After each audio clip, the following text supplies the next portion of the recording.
the speaker. I can sit down. I can be quiet. I can take out pictures of my family and show them to you. I'm in control. But what I'm not in control of is I'm not in control of you. But I can use those 4 different things to get after you so that it causes you to learn and respond. I was trying to teach this to one of my friends one time, and he said to me, that reminds me of a famous Latin essay. And I said, a Latin essay? He said, yeah. And he says, it's trying to say the same thing that you're saying, that is that the teacher's in control. He says, I think I have that at home in my Latin book. So he brought the Latin book to the office, and I have a copy of it right here. There it is, in Latin. And there is one part of this that is right down to the point where we're trying to make, and that is, Lort nac nisi receda.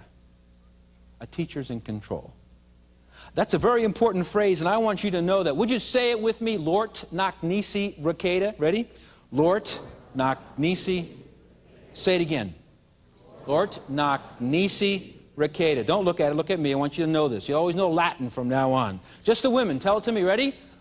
Lort nac nisi receda. Just the men? Lort nac nisi receda. Now, tell it to 2 people next to you. Quickly, quickly. All right, say it for me. Ready?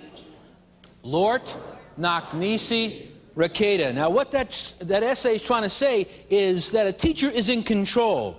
And I want you to look at that for a minute, Lort nac nisi receda, because it's not Latin. Take a look at it real closely, backwards. A teacher is in control.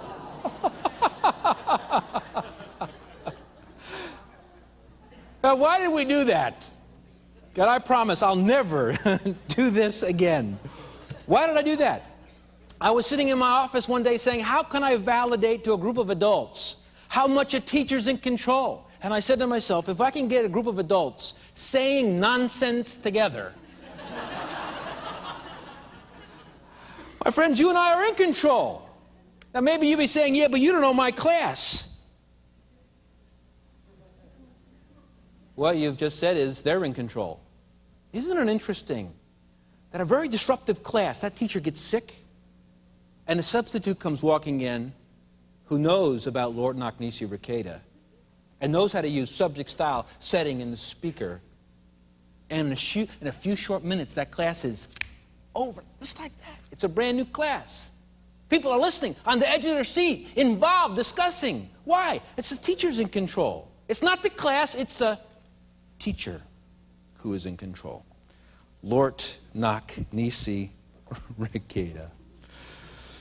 Shirley Hufstedler, the former U.S. Secretary of Education, said the secret of being a successful teacher is to accept in a very personal way the responsibility for each student's success or failure. Those teachers who do take personal responsibility for their students' successes and failure tend to produce higher achieving students. So whose responsibility is it? All right, number 4. Teachers should judge their success by the success of their student. By the success of their student. How do you know if you have a really great painter? Answer, by his degrees, what art school he went to. How do you know if you have a great teacher? See, it's interesting how we confuse the matter. Well, he has all these degrees, he's written all these books, she serves on all these committees. How do you know if you have a great teacher? See, it's that divorce again. The great teachers are the ones who have the great students. I remember giving this one time in Baltimore. And at a break, a well-dressed 55-year-old man came up, grayish hair, $700 suit it looked like, and he said to me, I own my own companies and I'm back in school getting my MBA. I said, well, that's exciting, that's good. He said, well, I was in the middle of my coursework, and I came to this one class, and the woman who was teaching it, first hour, she said, this is a very difficult course, and 70% of you are going to fail this course. He said, when I heard her say that, I said to myself, man, what a teacher she must be. He said, now I have a whole different impression of what kind of teacher she is. 75% of her class failed. How did she do? you was a failure as a teacher. How do you know if you're a good teacher? Answer by what on earth your students are doing. It's not what you're doing up front that counts, but did they get it or not? Number 5, teachers impact more by their character and commitment than by their communication. You see, it's your character that speaks more loudly than your words, doesn't it? If you think back on those men and women that have been your greatest teachers, I dare say you probably don't remember much what they said. But it was the character of the person that kept on saying it and saying it and saying it. Number 6, teachers exist. They exist to serve the students. Guy Dowd, who was the National Teacher of the Year, said, "My job isn't so much to teach as it is to help students learn. You can teach to a wall, but when you help someone learn, you have to get involved with the whole person. And the issue is, you got to serve the students." What does it mean to serve the students? It means to get behind them and give them anything they need so that they will learn. The last one that I want you to show you tonight is number 7. And that is, teachers who practice the APL laws can become master teachers.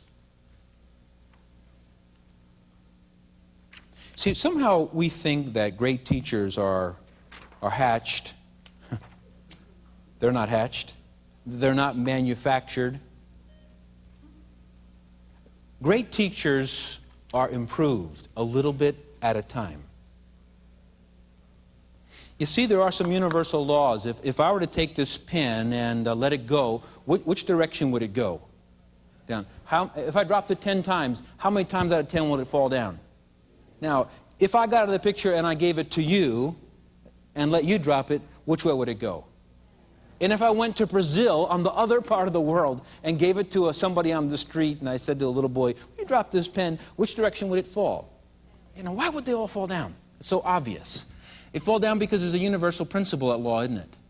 We didn't make gravity, we uncovered it, and now we're using it, aren't we? Well, there are same kinds of laws in teaching and communication between one person and another person, or one person and a mass of people. Those laws, universal laws. Some people have learned how to master the laws of boredom. No matter what they're teaching or what group they're teaching, they're boring every single time. In the morning, they're boring. In the afternoon, they're boring. At nighttime, they're boring. They're boring teaching the Bible. They're boring teaching math. Why? They've learned over the years how to master boredom. Now, other people have learned how to master excitement and innovation and effective teaching, that no matter when, where, or who they're teaching, it's the exact opposite. And we think it's personality when it isn't personality, because anybody can drop the pen. And anybody can teach in a monotone. This is a very exciting time in my life, and I'm really very happy to be here tonight. It's really going to change your life very much, and there's 17 points we're going to give here. And you talk like that, and what are you going to do? You're going to bore people 100 times out of 100. Well, flip it over. Just as there's laws governing boredom, there's also laws governing the positive side of it. And that's what we want to talk about. And our challenge for you and for all of us in this law is that you would become a Lort Knockneasy grad through all of this. And that slowly your mindset of how to think about teaching and communication as you go through each of these laws would begin to change, and your mind would become Appleized. You'd become different in how you think about it. And the mindset and the meaning that we want you to have is the APL meaning of this law, which is to cause to learn. Cause to learn. The teacher should accept the responsibility of causing students to learn. There's a very powerful quote by a frustrated inner-city father when he's talked to the school board about what he saw happening to his daughter at school. It goes something like this: "You people operate a monopoly, like the telephone company. I got no choice where I send my child to school. I can only go where it's free, and she's not learning. That's your responsibility. It's the responsibility of the principal. It's a teacher's responsibility that she's not learning. And when you fail, when everybody else fails my child, what happens? Nothing. Nobody gets fired. Nothing happens to nobody except my child. If you were that inner city father, how do you think you'd feel? And how do you think our Heavenly Father feels? My friends, there must be a better way. And there is a better way. And that's the better way we want to talk to you about in this course. It's God's way.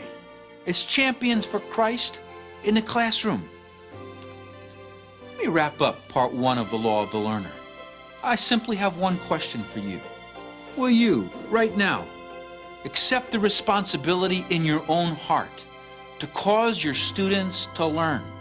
That regardless of what it takes, regardless of what's going on, that you're going to pick up the mantle of the master and cause your students to learn every time you teach. Since that's the kind of teacher you want to be.